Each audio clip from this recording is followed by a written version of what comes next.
हम लोग थोड़ी सी जल्दबाजी कर जाते हैं। युवा खून है, नौजवान खून है, सब लोग इस दौर से गुजरते हैं। थोड़ा सा काम किया और उसके बाद में मेड़ा साहब बैठे हैं, इसलिए हल्की सी बात कर रहा हूं। मुझे पंच बनना है, सरपंच बनना है, जनपद प्रतिनिधि, जिला पंचायत प्रतिनिधि, एमएलए और एमपी बनना है। कितने समय में? 5 साल में? 5 साल भी नहीं लेते अभी तो हम। इतना गर्म खून है, तो थोड़ा वक्त दीजिए, समाज की समस्याओं को समझिए, लोगों के दर्द को समझिए और तब तक इंतजार कीजिए जब पब्लिक आपको न कह दे कि भंवर दादा हमारे नेता होंगे। तब तक तो इंतजार कीजिए। नहीं तो हम लोग क्या करते हैं, एक बीजेपी ने थोप दिया है, कांग्रेस ने थोप दिया, हमारा उम्मीदवार नहीं है, ऐसा हम लोग बोलते हैं। लेकिन हम लोग क्या कहते हैं, ठीक है वो दोनों एक तरफ, मैं तुम्हारा नेता, ये भाषा हम लोगों की होती है। तो थोड़ा सा इंतजार कीजिए मेरे मित्र, लोगों को कहने दीजिए कि भंवर दादा हमारा नेता। मैं भंवर दादा का नाम ले रहा हूं, लेकिन प्रतीक आपके यहाँ के यूथ है। तो इतना कई सारी बात यहाँ से हो चुकी है और एक बार में ही सारी बातें हम समझ लेंगे, समझ लेंगे, वो भी संभव नहीं है। हमेशा बार बार मिलते रहना पड़ेगा। ये तो हमने आज बिरसा बाबा के जन्मोत्सव के अवसर पर बड़ी संख्या में मिले हैं और आज न सिर्फ झाबुआ जिले का पश्चिम छायन बल्कि पूरा देश, पूरा भारतवर्ष हमारे बिरसा बाबा को नमन कर रहा है। तो हमको जो यूथ साथी बैठे हैं उनके लिए मैं थोड़ी सी बात करूंगा, ज्यादा लंबी बात नहीं करूंगा। उसको समझने की जरूरत है। आपकी उम्र कितनी है? 23 साल। 23 साल है, 2 साल और जोड़ देते तो 25 साल। 25 साल की उम्र में कोई ऐसा शख्स जो इस देश और दुनिया के सिस्टम को समझ ले और सिस्टम ठीक नहीं है, उस सिस्टम के खिलाफ लड़ाई खड़ी कर दे, वो व्यक्ति कैसा होगा ये कल्पना करने की जरूरत है। तो हमारे जो नौजवान साथी हैं, उन नौजवान साथियों को क्या जरूरत है आज की तारीख में?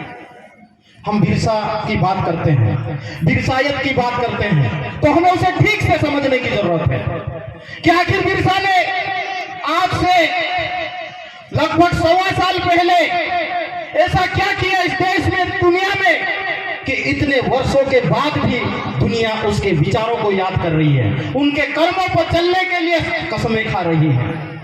तो उसको समझने की जरूरत है। मैं हल्के से बिरसा के विचारों की बात करूंगा। यूथ को इस इलाके में या इस देश में क्या करने की जरूरत है, इतनी 3 बातें करके अपनी बात को मैं खत्म करूंगा। तो बिरसा ऐसा 25 साल की उम्र में क्या कर गए जिसके की वजह से अंग्रेजों को झुकना पड़ा, इस देश की सत्ता को, उनकी बातों को मानना पड़ा, उनके बातों के अनुसार, उनके विचारों के अनुसार, उनके कहे अनुसार इस देश में कानून बनाना पड़ा। तो आखिर ऐसा वो क्या किया? तो बिरसा एक करिश्माई पुरुष थे। मैं बाजना में पूछ रहा था कि हमारे यहाँ पे बड़वा बोलते हैं, आपके यहाँ पे थोड़ा जादू टोना, लोगों का इलाज करने वाला, चमत्कार करने वाले को क्या बोलते हैं? भोपा बोलते हैं, बड़वा बोलते हैं। तो बिरसा जी एक बड़वा थे। वो बड़वा कौन बनता है? बड़वा वो व्यक्ति बनता है जो अपना इतिहास जानता है। जब भंवर दादा बता रहे थे हमारे पूर्वजों को हमें याद रखना है, हमारे खत्री को याद रखना है, जो खत्री को जानता है वो पूर्वजों को जानता, वो बड़वा होता है। फिर हमारे इलाके के सारे पर्यावरण, वातावरण को जानता है, वो बड़वा होता है। उस इलाके में पाए जाने वाली समस्त प्रकार की जड़ी बूटियों को ज्ञान रखता, वो बड़वा होता है। और उस इलाके के समस्त प्रकार की समस्याओं का ज्ञान रखने वाला वो बड़वा होता है। जब इन सब चीजों का नॉलेज होता है और व्यक्ति अपने दुखड़े लेके किसी के पास जाता है, समस्या लेके उसके पास जाता है, तो उसको ठीक से समझ लेता है और उसको क्या दवा चाहिए वो दवा दे देता है, तो उसका दर्द दूर हो जाता, उसकी समस्या का निराकरण हो जाता था। तो 25 साल की उम्र में, अर्थात 25 साल होते होते लगभग 15 से 25 साल की उम्र में बिरसा जी उनके पास में आने वाले हर व्यक्ति की मर्ज को समझता था, दर्द को समझता था और उस अनुसार उसका इलाज करता था। इसलिए बिरसा जी उस इलाके में पूरे लोकप्रिय हो गए। क्या आज का युवा ऐसा कर रहा है? ये बात हमको समझने की जरूरत है। और बिरसा जी के विचार और उनके कर्म आप तक आने में कितना वक्त लगा, ये भी हमको समझने की जरूरत है। हम लोग थोड़ी सी जल्दबाजी कर जाते हैं। युवा खूने, नौजवान खूने, सब लोग इस दौर से गुजरते हैं। थोड़ा सा काम किया और उसके बाद में मेड़ा साहब बैठे हैं, इसलिए हल्की सी बात कर रहा हूं। मुझे पंच बनना है, सरपंच बनना है, जनपद प्रतिनिधि, जिला पंचायत प्रतिनिधि, एमएलए और एमपी बनना है। कितने समय में? 5 साल में? 5 साल भी नहीं लेते अभी तो हम। इतना गर्म खून है तो थोड़ा वक्त दीजिए, समाज की समस्या को समझिए, लोगों के दर्द को समझिए और तब तक इंतजार कीजिए जब पब्लिक आपको न कह दे कि भंवर दादा हमारे नेता होंगे। तब तक तो इंतजार कीजिए। नहीं तो हम लोग क्या करते हैं, एक बीजेपी ने थोप दिया, कांग्रेस ने थोप दिया, हमारा उम्मीदवार नहीं, ऐसा हम लोग बोलते हैं। लेकिन हम लोग क्या कहते हैं, ठीक है वो दोनों एक तरफ, मैं तुम्हारा नेता, ये भाषा हम लोगों की होती है। तो थोड़ा सा इंतजार कीजिए मेरे मित्र, लोगों को कहने दीजिए कि भंवर दादा हमारा नेता। मैं भंवर दादा का नाम ले रहा हूं, लेकिन प्रतीक आपके यहाँ के यूथ है, तो इतना इंतजार आपको करना होगा। तो ये जो बिरसा के विचार है, आपके इलाके में आते आते लगभग 1.5 सदी लग गई मेरे मित्र, 1.5 सदी। लेकिन 1.5 सदी बीतने के बाद भी बिरसा ने जो अच्छा बीज बोया, जो भंवर दादा कह रहे थे, जमीन के अंदर जाता और फिर अंकुरित होता है, कभी मिटता नहीं। तो बिरसा ने जो अच्छे बीज बोए 1.5 सदी के बाद में पूरे भारतवर्ष में नहीं बल्कि दुनिया में उगने लगे। इतना इंतजार कीजिए, थोड़ा सब्र कीजिए। तो एक तो बिरसा के आंदोलन से मुझे जो समझ में आया वो ये बात थी। दूसरा, आदिवासी समाज समूह में विश्वास करता है, सामूहिक निर्णय में विश्वास करता है और समूह में काम करने में विश्वास करता है।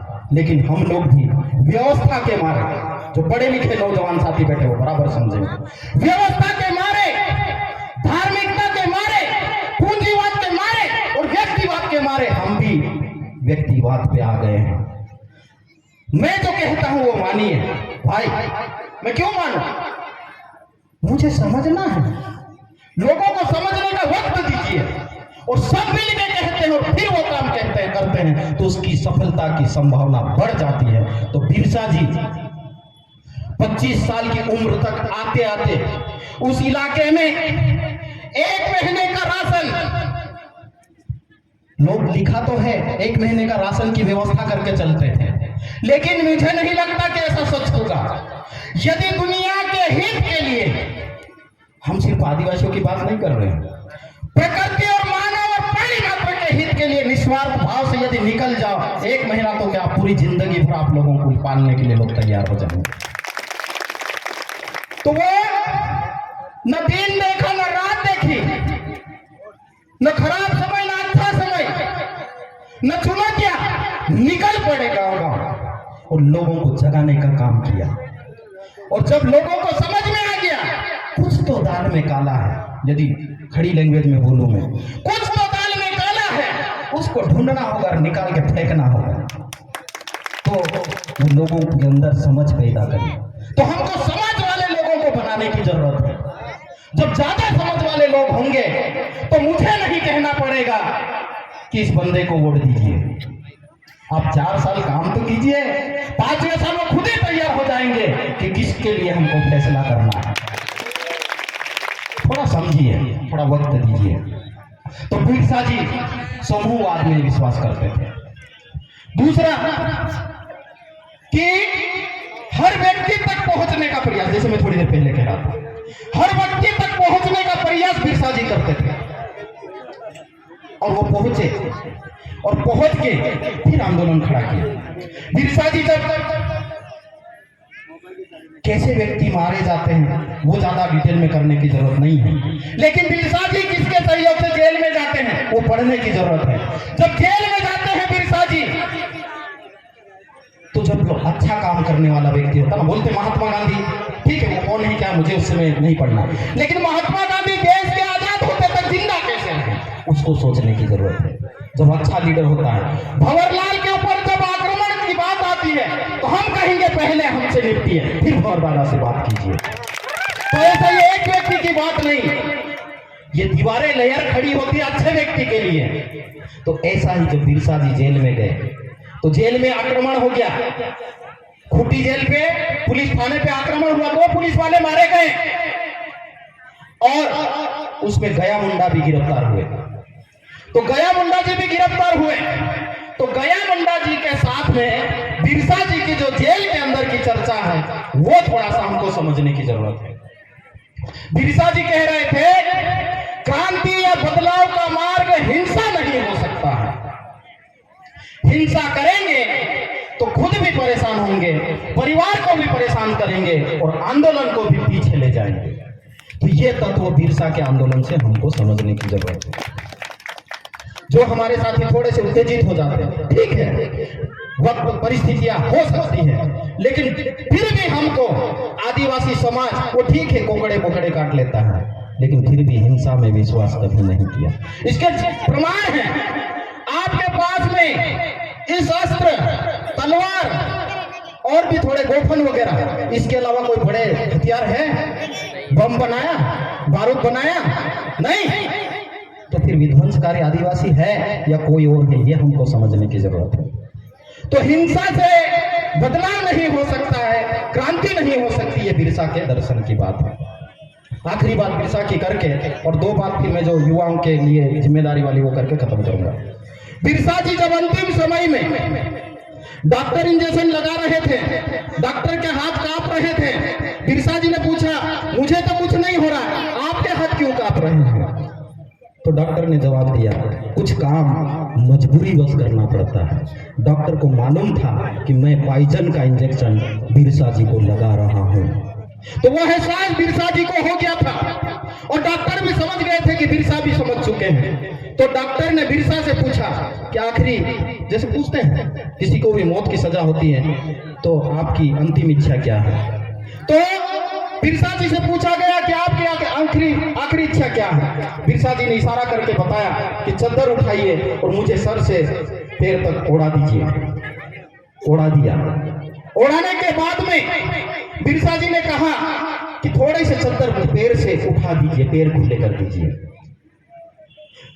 तो डॉक्टर ने कहा, या साथ वाले जो भी लोग थे वहां पर, उन्होंने कहा कि ऐसा क्यों कह रहे हैं आप? तो उन्होंने कहा कि जब मेरे अंतिम दर्शन करने के लिए मेरे समाज के या मेरे देश के लोग आए तो उनको ये संदेश मिले कि अब इस समाज को बहुत दूरी तय करना है। ये बड़ा दर्शन बिरसा के अंतिम समय के। तो साथियों, ये बिरसा की बात फिर कभी हम मिलेंगे तो लंबी करेंगे, लेकिन हमारे भंवर दादा, और हमको करना ऐसा ही चाहिए। हम लोग मंच पे जाते यूथ साथी, हम लोग भी प्रतिस्पर्धा में पड़े हुए हैं कि खरते जी ने क्या बात बोली, भीमा जी ने क्या बात बोली। मैं भीमा जी बात बोलते हैं उसके बाद में कंट्रोवर्सी खड़ी करके चले जाता हूं। नहीं, हम उस बात को आगे कैसे ले जाएं, उस लाइन को आगे कैसे खींचे, ये बात हमको मंच से करने की जरूरत है। ये हमारे युवाओं को सीखने की जरूरत है। तो भंवर दादा कह रहे थे, आदिवासियों के ऊपर प्रकाश डाल रहे थे, मैं उसे और आ रहा हूं, उसको बढ़ाना कैसे है? मुझे बताओ, आज तो अच्छे पगड़ी वगड़ी बांध के आ गए, हम भी धोती पहन के आ गए, लेकिन क्या ये पहनावा हमेशा हम पहन रहे हैं? नहीं पहन रहे हैं। जब 30 सितंबर धोती लपट के वो पार्लियामेंट में जा सकता है, मनमोहन सिंह पगड़ी बांध के पार्लियामेंट में जा सकता है, और कोई जो साथी मुसलमान है वो अपना पहनावा पहन के जा सकता है, तो हम अपने इलाके में अपना पहनावा पहन के नहीं रह सकते? रह सकते हैं, और ये हमारी पहचान है। और ये जो पहनावे भी है, इसके अंदर भी दर्शन छुपा हुआ है। हम कभी वक्त रहेगा तो उस पर बात करेंगे। दूसरी बात, हमारे जैसे पढ़े लिखे लोग, मैं तो अपनी बोली में बोलता, लेकिन थोड़ा सा डिफरेंस है, समझ तो जाओगे। तो हमारे जैसे पढ़े लिखे लोग, ये भी सीखने की बात है साथियों। यहाँ कई सारे साथी नौकरी पेशा वाले हैं। सुधरने के चक्कर में सुधरते सुधरते हम बर्बादी के कगार पे आ गए हैं। लेकिन फिर भी हम अभी नहीं समझ पाए, उनको समझने की जरूरत है कि मेरा बेटा हिंदी बोलना चाहिए, मेरा बेटा अंग्रेजी बोलना चाहिए। हमें कभी भी उसका विरोध नहीं है, हिंदी भी इतनी अच्छी बोलना चाहिए लेकिन उससे अच्छी अंग्रेजी बोलना चाहिए हमारा कहना, क्योंकि हमको तो इस दुनिया को समझना है, पूरे विदेशों में क्या चल रहा है वो समझना है, सिर्फ देश की बात थोड़ी है। लेकिन आपकी जो मदर लैंग्वेज है उसको क्यों भूल जाते हो? सिंधी मिलता है तो सिंधी में बात करता है, पंजाबी मिलता है तो पंजाबी में बात करता है, गुजराती मिलता है तो गुजराती में बात करता है, लेकिन आदिवासी मिल जाता तो भिली में बात नहीं करता है। और बच्चे को बोलता है कि आप हिंदी में बात करना है। नहीं, यहाँ से प्रण लो बिरसा मुंडा जी की जयंती के अवसर पर, 147वीं जयंती के अवसर पर, कि आज के बाद में हम अपने घर में अपने बच्चों के साथ में अपनी मदर लैंग्वेज में बात करेंगे। दूसरा, जब भी हमारा आदिवासी भाई मिल जाए उसके साथ में हम उसी अपनी बोली में बात करेंगे। इतनी शपथ हमको लेना पड़ेगी। तीसरी चीज कि हमारे इलाके में जो गीत हुआ करते थे, हम लोग बोलते हैं और दादा इतिहास के विद्यार्थी हैं, हमारा इतिहास लिखा नहीं गया, लेकिन हमारा इतिहास है, उसको समझने की जरूरत है। आप जो गीत गरबा होता, आदिवासी गरबे की बात कर रहा हूं, उस गरबे को सुनिए, गायने को सुनिए, पिठोरा को सुनिए, उसमें इतिहास होता है। लेकिन हमारे युवा उसको सुन रहे हैं, पढ़ रहे हैं, लिख रहे हैं क्या? शोध कार्य हो रहा है, कुछ लोग कर रहे हैं लेकिन नहीं हो रहा है। तो अपने गीतों को वापस लाओ, अपने वाद्य यंत्रों को वापस लाओ, बजाओ, बांसुरी बजाओ, घांगल बजाओ, कुंडी बजाओ, ढोलक बजाओ, ढोल बजाओ, मांदल बजाओ, लेकिन किलकारियां और खुशियां हमारी होना चाहिए। ये स्वावलंबन जगाने की बात है, दूसरे पे हम आधारित नहीं होंगे, दूसरे की गुलामी नहीं करेंगे। तीसरी चीज, चौथी चीज, जो बीज है, ओरिजिनल बीज, भंवर दादा बात करके गए बीज की, ओरिजिनल बीज हम लोगों का जो एक बार बोते हैं उसके बाद में 1000 बार बो दो उसको, तब भी उसकी उपजाऊ क्षमता खत्म नहीं होती। लेकिन आज जो मार्केट का बीज आया है, एक बार बो दो दूसरी बात में उसकी उपजाऊ क्षमता खत्म हो जाती है। वही जो खाते हमारे शरीर में बनता है, इसलिए व्यक्ति की भी फर्टिलिटी रेट कम हो गई है। तो ये चीज को हमको समझने की जरूरत है, तो हमको अपने पुराने बीजों को वापस लाने की जरूरत है। तो ऐसी कई सारी चीजें हैं, और हमारी जो परंपरा, जो मूल्य, आर्थिक व्यवस्थाएं, वो सारी बचाने की जरूरत है। लेकिन आखिरी बात जो युवाओं के लिए है, सारे पढ़े लिखे लोग मेहता साहब बनना चाहते हैं, एग्जीक्यूटिव डायरेक्टर ऑफ एमटीडी। ऐसा संभव है क्या? नहीं, हमारा ब्रिलियंट आदमी बने, हमें कोई विरोध नहीं है, लेकिन सारे ही लोग नहीं बन सकते, इसको समझना है। हमारे सारे ही लोग वन सिंह मेहरा जी बनना चाहते हैं। इस इलाके में विधानसभा एक ही है, 2 लोग लड़ेंगे, 3 लोग लड़ेंगे, जीतेगा तो एक ही। तो आखिर बच्चों को कैसे पालना, अपनी हाउसिंग को कैसे करना?